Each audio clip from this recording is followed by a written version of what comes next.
Today on Cruise In, some guys know exactly what they want, It wasn't my color, it wasn't my motor, it wasn't me. and others work hard to make it their own. I paid more for the stereo for this truck than I paid for the truck. Wow, that must be some stereo, because that's some truck. I grooved those from the circular saw. Really? There you go, that's being handy. I don't recommend it, but Hey, they're street legal now, so that's yeah, all well, that counts, right? yeah, that's up for debate, but so far everybody's agreed. A new use for power tools. Who knew? Plus, Try and hold back on any kind of rust. the Buckeye guys tell you how to fix paint chips. Here's an age-old question. If it's a golf cart or if it floats. Guess you'll have to wait and see. Cruise In from Ravenna and Solon starts right now.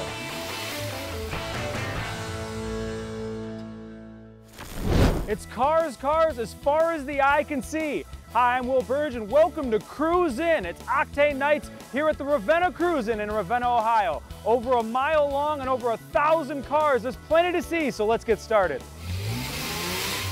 All right, Andre, this is a beautiful Camaro you're standing next to, but before we get to that, your name sounds so eerily familiar. How do I know your name? Probably because my son worked with you guys, Andre and I. Oh, that's right. You're the better of the Andre Knott. Exactly. That's right. I'm the good looking one. Exactly. And you got a great looking car. What is this here? It's an 1869 Camaro SS. And what was it like when you first got a hold of it? It was like a silver with blue stripes, and it wasn't my color, it wasn't my motor, it wasn't me. So what I did, this is me right here, you know. So and then we put a new motor in it maybe about 6 months ago. I have a 540-inch motor in it, 780 horsepower, and have overdrive transmission. It drives it on the highway. We go everywhere with it, you know, no problem, you know. This thing really moves then, huh? Oh yeah, oh yeah. And Always the speed limit though. yeah, always the speed limit. You know, being an ex-drag racer, you gotta have some horsepower, you know. Ex-drag, how many years you drag race? About 30 years. Oh, no big deal. This is like 30 years. Yeah, Right? yeah. Yeah, so when Andre gets those speeding tickets, you can't ever really yell at him that bad, huh? Next time you talk to him, ask him how was his first trip down the track racing. So this one in particular, what was the most challenging part of making it you? I think the color. All of my cars been this color, you know, and this is me. I had another one the same color and everything, you know. And I think the next challenging part was the motor. Put a new motor in the car and we couldn't keep it from running hot. And of all things, it was the exhaust system that it wasn't flowing right. So we got that done, so I go everywhere in the car now. I think one of the most interesting parts about when people redo cars is it's almost like a mystery sometimes. Yeah. Whether it's going and finding the parts or figuring out why Right. something's not working, I gotta imagine that's gotta be part of the fun for you too. It was, especially mentally, I was drained until we figured out the problem. Now I'm just the happiest person in the world, you know. And the color, this is ticket red, right? That is 2016 Corvette red. Oh, okay. So it's 20 over the speed limit ticket red. Oh yeah, Yeah, oh that's yeah, what it is. definite. And for you yourself, since your son has such a well-known name, now obviously Sports Time Ohio with the Indians and Yeah. all that stuff, do people ever tell you like, man, you look a lot younger on TV? You know something? A guy told me that Monday night, you know, he said, that's your son? I said, he said, you look older than he do. I said, don't tell him that. Yeah, but you know, my son and I, we're best friends, you know. And we do a lot together. We wanted to do a Final Four one year. We got to do that, you know, so things you want to do with your son and stuff, you know, we've been accomplishing a lot of that, you know. Yeah, and I'd imagine a lot of those building blocks, you know, being a kid sitting in the garage, you know, you guys, Yeah. all those shared passions. Oh, definitely, yeah. It's an honor to interview today, and it's an honor to see this ride, man. This is awesome. Thank you for bringing it out. Thank you very much. And thank you for bringing it out in the rain, too. A lot of people wouldn't do that. That's I'll do awesome. it again, because water's going to get on it, you know. Yeah, right? It's not some you trail, I'm going to drive it, you Hey, know. yeah, so you live in Ohio. If you don't want water in your car, Exactly. you live in the wrong damn place. Thank you, yeah. All right, Andre, thank you so much, man. Thank you. This is a unique vehicle. What do you have here? What we have here is a 1941 Dodge, half-ton military, pre-war, lettered and marked in Navy colors in support and salute of all the Navy personnel from John Paul Jones to present day who served home and away, war and peace. Now you are a Navy veteran yourself, correct? I did a little Navy back in the 60s. Yeah. First of all, thank you for your service. And tell me about this truck. How did this come to be? Well, a friend of mine who wished to remain nameless is a genius engineer and fabricator. He decided we're going to build a 41 pre-war Dodge, which was only 1 year. Then the 42s came out, which are power wagon types. And he went around the country and scrounged up dead trucks. We ended up with 5 Hulks. All the parts on this truck are original from somewhere. And that's why you see original pits, original dents, or wrinkles. Every time we needed a fender or the hood or any part, we went out to the boneyard beside his shop and hammered or torched one off and put it on the truck. So this was 5 trucks put together into one. Yeah, we call it the Phoenix truck, because out of 5 dead trucks, now one lives. It's almost like a born-again truck. How long did it take you guys to put this all together? It took about 2 years. Yeah? What was the toughest part? Well, for him, nothing was tough. He's a fabricator and a genius engineer, and anything we couldn't buy, he made. I helped some, and he lets me play with it in the summer since it has Navy paint on, he's Army. And is the inside all original too? Everything on the inside as well? This truck is neither original nor correct. All right? We built this truck to resemble what it looks to be, and it's got the right look. We have added handholds and extra steps for the aging and infirm to climb aboard. That's me. And we've got seat belts to keep you behind the wheel over railroad tracks, and little stuff like that, electric wipers to make it more drivable. It's been changed to a 12-volt system with regular lights. The blackout lights have been re-engineered to make turn signals. And do you drive this around quite a bit? I put 500 miles on it, and it hasn't left Ohio yet this summer. Oh, wow. So you are getting this around. Well, thank you so much for showing it to us. This is awesome. And thanks for stopping. Yeah, I appreciate it.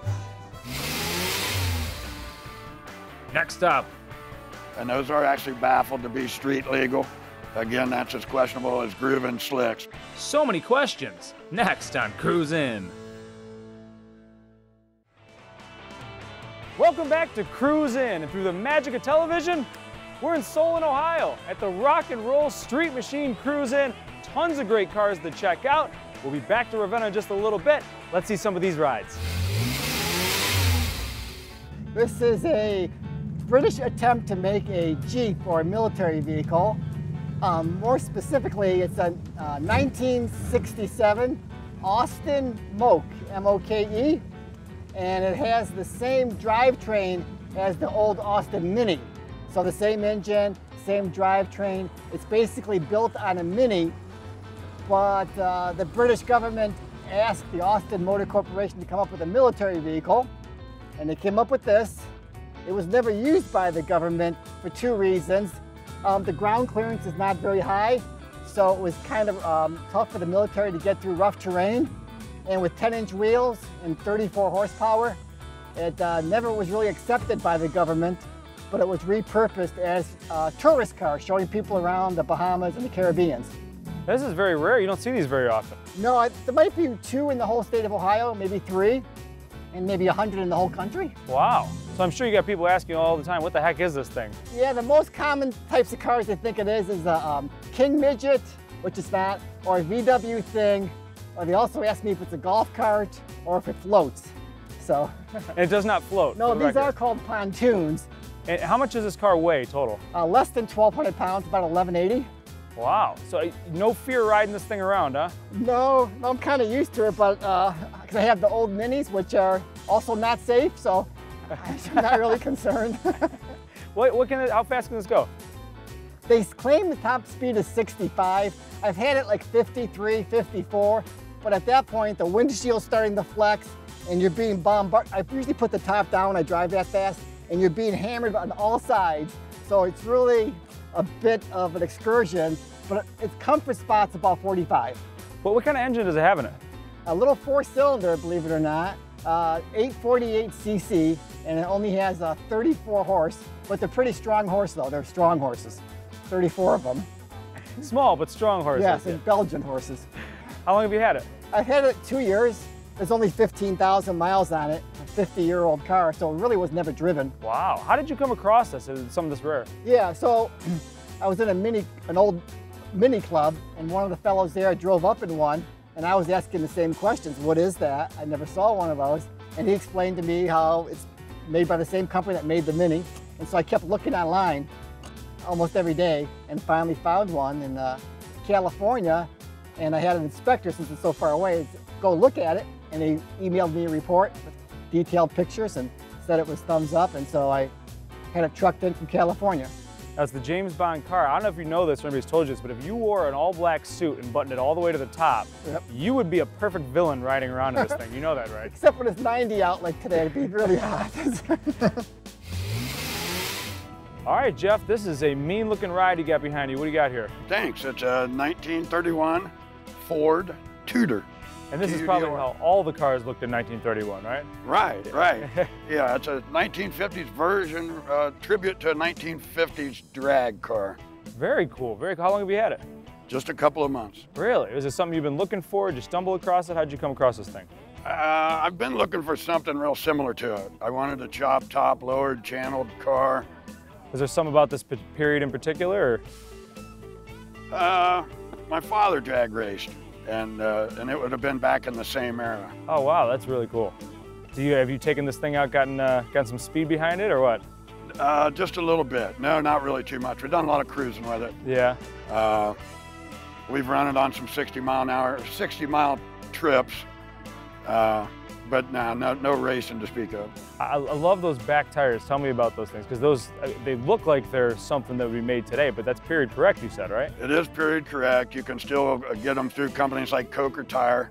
They are period correct. They are the pie crust slicks, and the fronts are pie crust where they're crimped on the edges. These do have grooves on, so I can drive them on the road, and I did that myself because I wasn't able to find them with the grooves for channeling water. Oh, you groove those yourself? How'd you do that? I groove those with a circular saw. Really? Yeah. See, there you go. That's being handy. I don't recommend it, but hey, they're street legal now, so that's all it goes, right? Yeah, that's up for debate. But so far, everybody's agreed. Hey, as long as cops don't pull you over, everything's street legal. Exactly right.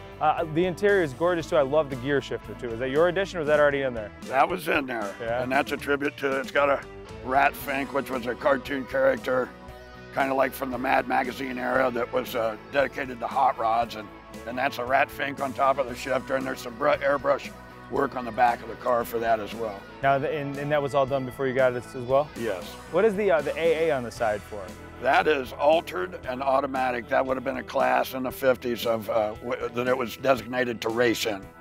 It's an automatic transmission, and the car is altered. Oh, okay. So this is set up just like how it would have been at that time for racing. Absolutely. At that time, what would this have gotten up to on the tracks? Would they be racing at? Probably 100 mile an hour back in the day. Would you drag this thing 100 mile an hour somewhere right now? Yeah, sure. Yeah, on a track, there on you a go. Straight and smooth. Yeah, there you go. Steering's great. It'll stop at the track, but it rides like a go-kart. It's not fun fast out on the city streets. The pipes on the side are great too. I'd imagine a lot of people are always walking up and looking at those too, right? Yeah, and those are actually baffled to be street legal. Again, that's as questionable as grooving slicks, but there is an individual baffle with a waffle in each tube. If anything, you're going to get to explain it to every officer that has any concern. Well, I'm sure they'll think the car looks cool enough to let you go probably the first They do, and when you explain to them what you got, they're usually willing to work with you, or maybe just advise you. They don't necessarily agree. And you were talking about the frame earlier. The frame is extended out a little more than it originally would have been. It's called the suicide conversion in the 50s, where they brought the front axle ahead of the frame instead of farther back near the headers. So yeah, it's a suicide conversion, but the whole chassis is new and period correct for that matter. Well, I'll tell you what, I won't tell the police about those tires or those pipes because I like seeing this thing out. Hopefully we see you around with it again. Well, great, I appreciate it. Yeah, thank you for showing it to us. You betcha. Next up, with the Buckeye guys. Your wife's clear nail polish, that would work out real well. The Buckeye guys paint with nail polish. Next.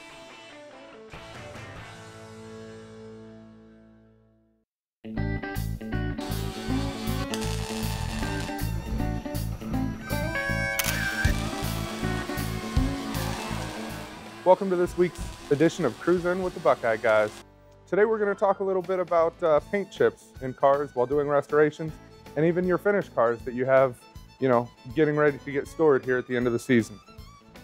Bruce, why don't you tell us a little bit about why it's so important to fix any paint chips before you store your car for the winter?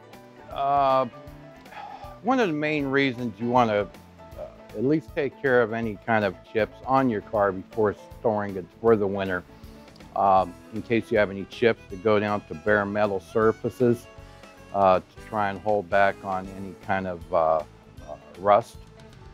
And I hate to emphasize on a quick fix because it's not the way we like to do things, but for a winter fix to get you through, it would probably be good. You can probably go to your local jobber and get a can of epoxy or etching primer in an aerosol. Spray a little bit into a cup. What you would do is just dab a little bit of primer or etching primer, dab it on your bare metal. That's not absolutely necessary. You could just go with your color. And then after you're done with your color on your touch-up, if you don't have access to clear coat, you could use your wife's clear nail polish. That would work out real well. You know, a lot of problems you see on the road, Bruce, is you guys will get a stone chip and then they'll go to, you know, fix the stone chip to cover up that metal, and the paint from the can that's been sitting on the shelf is a little different than what's on the car. You know, whether it be UV rays or whatever over time, breaking down that paint on the car. Why don't you talk a little bit about the process there and if you can even fix that? One of the problems we have run into in the past, there again, only for a quick fix, when you're brush touching, not so much the non-metallic or non-pearl colors, your solid colors in most cases will come out presentable. When you're working with metallic colors, as opposed to a brush touch to spraying atomizes your metallics, which will end up giving you a lighter finish. When you brush touch, your metallics tend to go to the surface and it ends up being a little darker. In that case, you only have a little bit of protection from for the stone chip. Your color will probably be a little darker. Spraying is the best way to repair a stone chip. When we're looking at stone chips, Bruce, what size do you think is too big for the home guy to fix? Would it be the size of a dime or maybe a pencil eraser? I would say, my personal opinion, a brush touch I would keep maybe around 1/8 of an inch in diameter. Anything bigger than that, of course, you could fix with a brush. It's probably going to be a little more noticeable. You start getting into the size of a dime, even a little smaller than that, I would probably recommend doing it properly, especially on a show car. If for your daily driver, a brush touch fix is probably the way to go.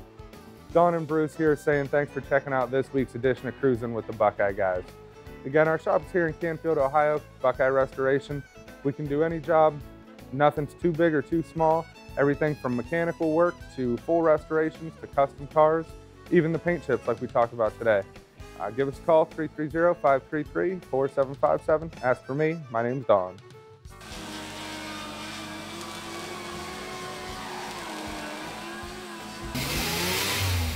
With more than 1,000 cars out here in Ravenna, we can't even fit them all in. There's more to see coming up next from Ravenna, Ohio on Cruise In. From project to pride and joy, the restoration specialists at Buckeye Classic Car Restoration can make your dreams come true. Our master body, paint, and mechanical technicians have over 100 years of experience. They do research, can communicate every detail of the restoration process, and their restorations win big-time awards. Buckeye Classic Car Restoration cars have been winning awards since 2001. Let the restoration specialists at Buckeye Classic Car Restoration turn your project into an award winner. Welcome back to Octane Nights in Ravenna, Ohio on Cruise In. All right, Ed, this is a bad boy you got behind you. What do you got here? This is what's left of a 1969 Chevy 3/4 ton. How long have you been working on this? This is year number 4. You're number 4, and tell me how this started, because I know it didn't start like this. The project started out to pull my other toys around with. There is 5th wheel hitch, stupid big motor. And what kind of motor's in there? It's a 3208 Caterpillar with twin 5.9 Cummins turbos, old school diesel, 10.4 liter, 636 cubic inch. So I would ask you what it can pull. I guess the better question is what can't this pull? I guess the question. It won't move a house, but it will pull a chain through your house. And I love everything on the inside. It's fantastic. It screams you, which I like. You have the shotgun gear shifter. What else you got in there? Well, being a convicted felon, it's kind of weird because the dual turbos, the dual wheels, I had to have the dual barrel. The brass knuckle door handles, the big Bowie knife, parking brake, just kind of went along with everything. Tell me about the back a little bit too, because the back's unique as well. Dual wheel, locked rear end, all four wheel spin. It's a monster. It's definitely a monster. What kind of looks do you get when you ride around in this thing? It's all positive. I get thumbs up and smiles. Been driving for 2 years and I have not got pulled over one time. Not once. Oh, I think they're afraid to pull you over in this. No, I think it is. If it looks this radical, I must be legal, so they leave me alone. Yeah. And it certainly looks radical. Is there more you want to do to it? Yeah, paint it. Yeah. What color are you looking for? I'm gonna do a two-tone flat black, flat red. Black on top, or red on top, red on the bottom, black in the middle. And no glass. Are you staying no glass, or are you gonna put it in sooner or later? I gotta have it painted before I put the glass in. Ah, okay. Step by step. I paid more for the stereo for this truck than I paid for the truck. I can't put it in until the glass is in. Well, I'd imagine with that kind of gear shift and that kind of emergency brake, nobody's gonna be stealing that stereo anytime soon. You can't open the door. This is awesome. So what's your grand plan with it? Once you get it painted and everything, is it just continue shows, continue to tinker on it here and there? You know what? I love these little local shows between here and Mongoose, the little ones. Is that the real horn in the front there as well, or did you replace that too? It's a real truck horn. And on the mirror? It's for the kids. They all think it's funny. Come on, you know you like to squeeze that thing too when you ride. Hey, I like to see people smile. Well, it's certainly making us smile. This is great, man. Thank you so much for showing it to us. Right. Thanks for bringing it out, and good work on this. All right, thanks. Even the rain couldn't stop all these cars here at Octane Nights in Ravenna, Ohio. Over 1,000 and so many people to thank. Thank you to Giant Eagle, the City of Ravenna, Mongoose Motorsports, A&W, and everybody else who helped out here. And thanks to you for tuning in. I'm Will Burge saying so long from Cruise In.